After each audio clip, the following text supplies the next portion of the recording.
Ce que tu vois à l'écran actuellement, c'est pour moi le meilleur animé de l'année pour l'instant. Pourtant, personne n'en parle, alors qu'il est incroyable. Dedans, de l'action, encore de l'action et action. Oui, bon, ça va, on peut rigoler un peu. Et cet animé ne s'arrête pas qu'à l'animation incroyable. Tout est très bien ficelé. Alors reste, tu ne vas pas être déçu. Mais alors, de quoi ça parle? Non, suit l'aventure d'un étudiant plutôt ordinaire qui va voir sa vie totalement basculer lorsqu'il va apprendre qu'une fille est amoureuse de lui. C'est censé être plutôt une bonne nouvelle, sauf que le problème c'est que c'est la fille la plus populaire du campus et que la nouvelle va rendre jaloux des brutes. Le perso principal va un jour se faire tabasser par eux, mais heureusement, en tombant dans l'eau, il va trouver le super cube, ce qui va le rendre super raciste.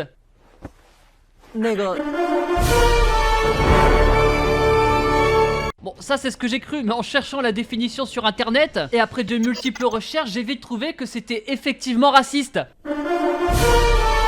Mais ce cube va donner autre chose, il va lui donner des super pouvoirs, il peut manipuler l'espace, accéder à des capacités extraordinaires, et il va s'en servir pour se venger de ses harceleurs, ce qui est plutôt normal. Sauf que rapidement, il va se retrouver mêlé à des affaires de gang qui le dépassent totalement, avec des membres qui pourraient potentiellement avoir des pouvoirs également surnaturels. Le problème c'est que sa petite amie va se faire enlever par eux. Lui, le perso principal, Giga Chad originel, je le rappelle, a gagné en puissance après avoir mangé quelque chose de bizarre, c'est des sortes de gemmes, sauf que ces gemmes lui donnent des statistiques un peu comme Solo Leveling, sauf que plus tu veux t'améliorer, plus ces gemmes sont rares et difficiles à obtenir. Du coup, c'est pas encore l'être le plus puissant du monde à l'heure actuelle, mais un gros fils de puissance qui le dépasse, voilà, c'est ce que je voulais dire. Il va tenter de sauver sa petite copine, sauf que sa petite copine va quand même mourir. Ouais, c'est vraiment triste quand même. Francis, mets une musique super triste. Non, franchement, c'est vraiment dur, ça doit être quelque chose de difficile pour lui, je sais pas comment. Non, mais c'est pas la bonne musique. Bref, là, on a plein de théories qui s'offrent à nous, sauf qu'on sait pas encore ce que c'est. La seule chose qu'on est sûr, c'est que le perso principal a un avenir lié avec ce super cube, et que oui, ressemble à l'Héliacube, voilà, comme ça on casse le mystère, et que son destin sera lié à des forces bien au-delà de son monde. Il va devoir affronter des êtres surnaturels qui dépassent l'entendement. Personnellement, j'imagine que ça va être un synopsis à la Steins Gate, c'est-à-dire que le perso principal tentera de sauver la fille à travers les dimensions temporelles, mais dans toutes les alternatives, la fille meurt quand même au bout du compte. Là, je vous dis ça, mais c'est pas encore sûr, juste on tend vraiment à ce que ça se passe comme ça, et si c'est le cas, on n'a pas un animé qui est juste beau, on aura un animé qui, si est bien écrit, peut facilement se glisser dans le top 10. Et là, j'abuse même pas. Et bien sûr, la première chose qu'on voit quand on lance un épisode, c'est l'opening. Et que moi, derrière mon écran, quand je lance un épisode, avec 1 minute 30 top chrono, je le rappelle, de musique que je n'aime pas du tout, et bah je le regarde quand même, parce que visuellement, c'est une claque. Le spoil est moyen tiers, hein, vous pouvez le regarder, mais ce qui est surprenant avec l'opening, c'est qu'il est moins beau que l'animé lui-même, alors que c'est extrêmement rare que ça se passe comme ça. L'animé, vous l'avez sûrement remarqué, il est extrêmement beau, c'est le premier point de la vidéo, et c'est normal, on n'a jamais fait mieux. J'ai regardé des centaines d'animés, voire peut-être plus, et de toute la liste, il n'y en a aucun qui dépasse l'animation de celui-ci. Non mais tu comprends pas, l'animation c'est aussi de la réalisation. Tiens, hop, voilà, hop.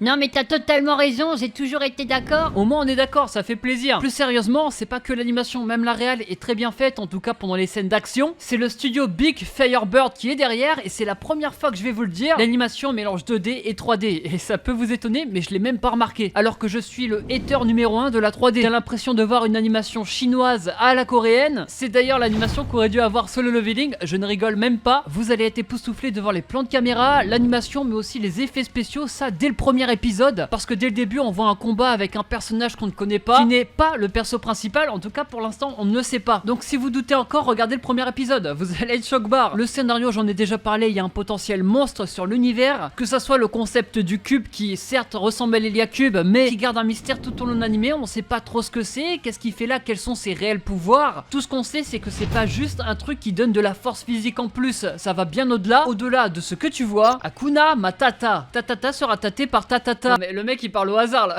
Pourtant l'histoire se passe dans un monde qu'on connaît tous, c'est notre monde à nous, avec de la science-fiction en plus. On a l'impression de tout connaître, sauf qu'en fait on passe à côté de plein d'informations, et c'est là où ils sont forts. Ils arrivent à faire perdurer un suspense constant au cours des 7 premiers épisodes, grâce à la scène du début et grâce à la scène de l'épisode 7. C'est absolu de cinéma, et on pourrait se dire oui, le perso principal est super puissant, ça veut dire qu'il n'y a pas trop d'intérêt à suivre sa progression. Bah ouais, bah on peut le dire, mais c'est pas vrai. Le perso principal c'est un lycéen banal, peu charismatique, pas très fort, c'est un humain lambda, et le cube ne le rend pas super puissant d'un coup, il le rend certes un peu plus fort, mais attention, il n'est pas invincible, des gens qui n'ont pas de pouvoir peuvent le battre, en tout cas au début. Bref, le gars il va apprendre à se battre, il va manger des gemmes comme j'ai dit pour gagner en puissance. Pendant les combats il y aura pas mal de stratégies parce qu'il devra affronter également des gens plus forts que lui, et ce qui est fort c'est qu'à chaque fois qu'on pense qu'il est invincible, l'animé nous rappelle que le perso principal est en fait une grosse merde. Alors oui, je te le dis, la progression est très intéressante à suivre, surtout qu'on imagine que le perso super mystérieux qu'on voit au début c'est en fait fait le perso principal dans le futur. Donc comment est-il devenu aussi fort? Comment en étant aussi fort il n'arrive pas à sauver sa petite copine? Tout ça est un jeu qu'on verra bien sûr par la suite des épisodes et surtout pour une prochaine saison. Et c'est là qu'on va arriver sur le point qui fâche, c'est un animé chinois. Et je sais ce que beaucoup se disent, je pense pareil. Non, je ne sens pas des pieds, c'est mon odeur naturelle. Attends, personne pensait ça?